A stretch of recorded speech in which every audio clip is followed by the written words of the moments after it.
Baik, dari pihak UGM menjawab ijazah asli tidak dalam penguasaan karena dalam penguasaan yang bersangkutan.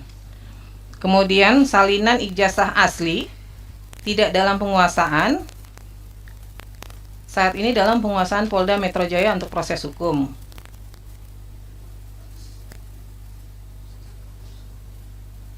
Pak, nggak ada fotokopinya sama sekali, Pak.